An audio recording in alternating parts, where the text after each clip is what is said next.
किसी शायर ने क्या खूब कहा है, जिनकी वजह से रहते हैं ऐशो आराम से पैसे वाले, नीयत सच्ची होती है उनकी और हाथों में होते हैं छाले। यह लाइन मजदूरों पर सटीक बैठता है। कहा जाता है कि हमारे देश के मजदूर देश के रचनाकार हैं, लेकिन रचना करने वाले हमेशा हाशिए पर रहते हैं। जब देश की सारी योजनाएं इन्हीं के लिए हैं, तो फिर 500 से 700 किलोमीटर पैदल क्यों चलना पड़ रहा है? यह सवाल है व्यवस्था से। असल मायनों में यह सिस्टम का फेल्योर है। हालात यूपी सहित पूरे देश में बद से बदतर होते जा रहे हैं। राजनीति में एक शब्द हो गया है, सत्ता प्राप्ति के लिए शोषित पीड़ित किसान मजदूर।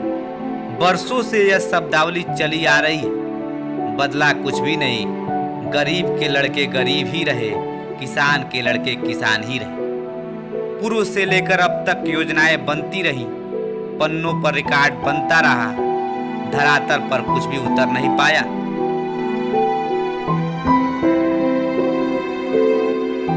नजारा सबके सामने है। कोई छत्तीसगढ़ से तो कोई दिल्ली और यूपी से पैदल चल दिया है अपने घरों की ओर।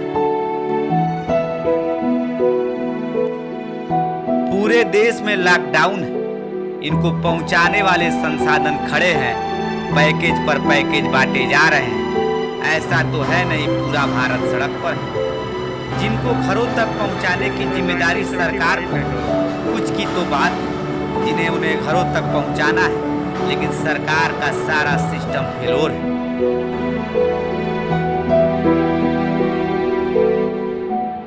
क्या प्रशासन को ये नजर नहीं आया जब एक आदमी बैल बन गया?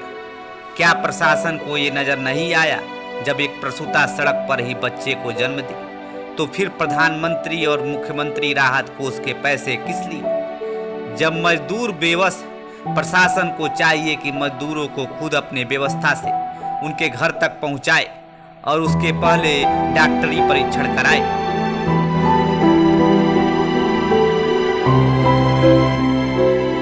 जब देश के प्रधानमंत्री के एक बार कहने पर लोग थाली, ताली और दीप जला सकते हैं, तो फिर जब प्रधानमंत्री ने यह कहा कि सोशल डिस्टेंसिंग इस बीमारी का एकमात्र इलाज और कोई चारा नहीं, तो फिर इन मजदूरों को क्यों इस तरह छोड़ दिया गया और उनमें भय कहां से आया? लेकिन इस सवाल पर ना तो प्रशासन के पास कोई जवाब है और न ही सरकार के पास।